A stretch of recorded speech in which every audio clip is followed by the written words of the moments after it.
Okay, so where do I belong? Where and my family, we're probably quite stately people. Really, we're considerate. Um, you know, a bit tired at the moment. I can't think of everything, but we're probably sort of more regal people in a way. That's our belief system. Um, I just talk on behalf of my whole family, who aren't necessarily gods. They haven't done what I've sort of done as such. They probably have their own beliefs on what they are or what they do. But as far as where we belong, we probably have a legacy of a history of different properties, different. We probably have a collection somewhere that someone knows about that I'm not privy to. Like I could go and get it, but it's not my job, and it defuncts the person who does that job. So I can't just make someone redundant by doing everything myself. Otherwise, I might as well just blow the world up and go back home and forget everything. If no one else wants to do their role. So my role is more what I've already done in a way. Probably more getting to heaven, bridging that gap. So that's sort of my role, and that's just work. It's just hard work, like as a Superman. So I do that already in a sense, preparing. Well, I've sort of done it already. I've done it. It's just the world hasn't kept up with where I've got to. So it sees a guy with stains on his shirt and hairy face, and it can't see what I see yet. So I can't show you that. It'd be too shocking. You wouldn't understand if you don't have the faith. You'd explode your soul into dust. So I can't perform that yet. So without people understanding who our family is, it's sort of like history's probably Greek gods or something. But getting back to reality in this framework, say I get my inheritance or whatever my case, I think it's all in the case. Like that's all you really have to do is the person who's supposed to deliver that, just give it to me. Like it doesn't have to be a grand procession or a big moment. Just hand it to me and I'll go home. But I'm not going to boot anyone out of any home they're in or anything. I'm not going to put people out on the street. I can't. My family's not even born yet. But if they can look after those places till my family's born and I can meet my wife or my family or my wives or the people who are supposed to help birth my family and all keep us happy, and then they get all their homes, and by then these other people might have realised where they belong and they can go to their spaces.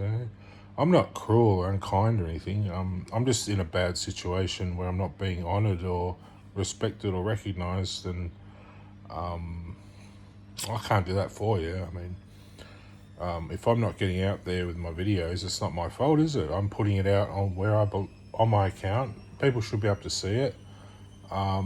If it's important to someone, they should be able to find the algorithms that find the words I'm saying on screen and finds their interest.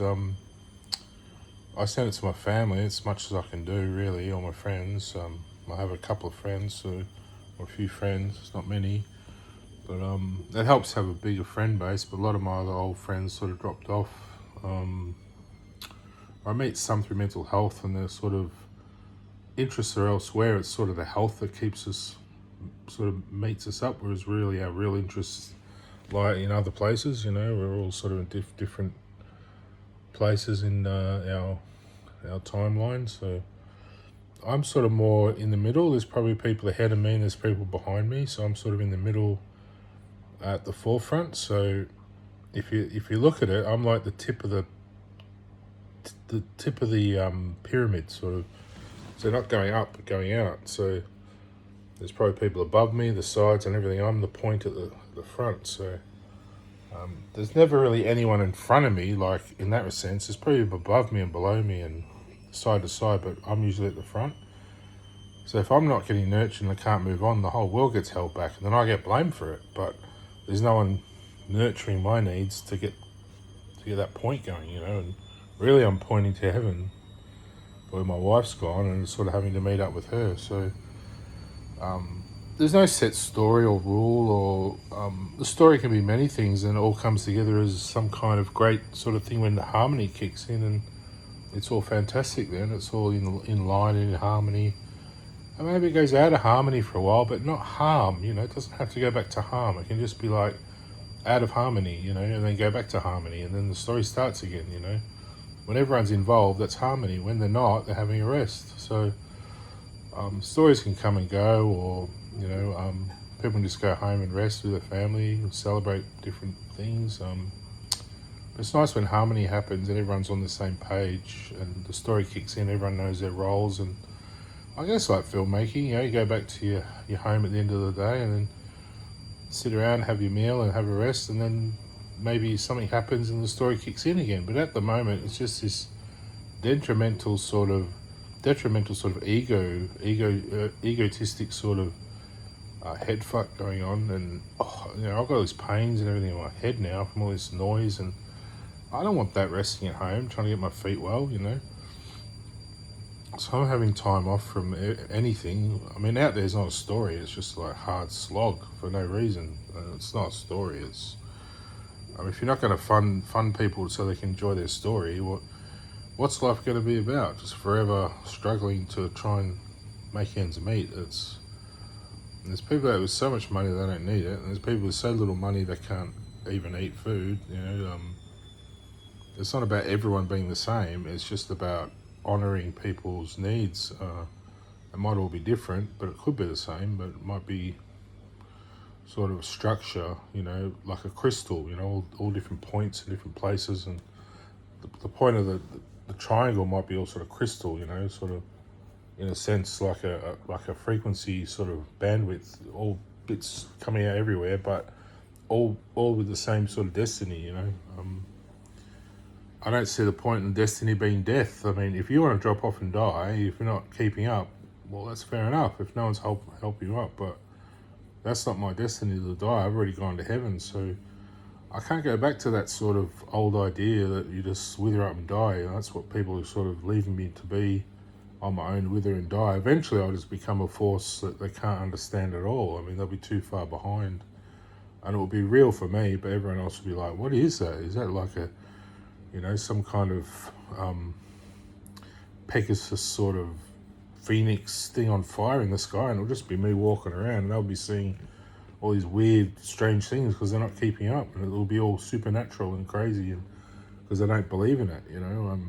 When you believe in what's happening, then it's not supernatural; it's normal. So it's best to go along with the faith of people at the forefront, you know.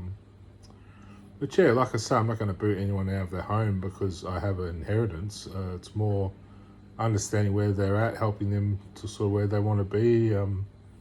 If they're really happy in that home, they're taking good care of it, well, why do they need to leave? I can just build something new. I mean, there's no worry there. But if it's a legacy of some sort, if all that person's belongings is there, like if I go find Elvis and he comes back to his estate and there's people in there wrecking his stuff, well, he's not going to be happy, is he? So that's just, you know, an example, but just something to think about. I'm not going to go and persecute anyone or knock them around for thinking Elvis is dead, let's go and have a go in his car. I mean, it's natural, but just respect his stuff in case he comes back. I mean, you just never know where people go. People like that might be leaving me, might be me. I might be Elvis. It might be who I am, you know. That one in heaven might be a rebirth sort of, not a child, but like a twin that's come off or something.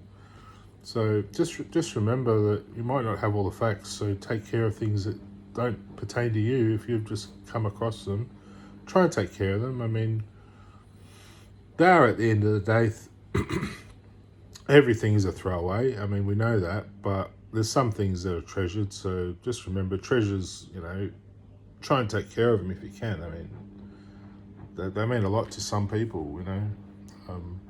All the stuff in this room has memories, and that's attached to my life. And it's sort of without it, I wouldn't really have much of an identity. Really, this is my identity. This unit at the moment with all my things, and I'd like to sort of, you know, move on and find my X-wing and all that stuff in reality, not just in my dream or whatever I'm having when I take off in it, because when it happens and I come back feeling fantastic for a few minutes, it drops off pretty soon, and because I'm back in this same sort of shit in it. You know? when nothing's much happening, moving on. I like things to move on, sort of. Yeah, so that's just what I think about. It's more about getting my case. If it's, I hope it's all intact, and like I say, I'm not going to boot everyone out because it's something in my case. But I know it exists somewhere. I mean, I've probably even got that little cat in there. I'd love to see my cat. My Buzz Lightyear cat, that meow meow meow meow. And I remember, coming back with that, and it was a guidance system too, so it helped me guide me in. The funniest damn thing. I'd love to try that thing out again one day just to see how it works. It was funny as shit. Anyway, I'll see you later.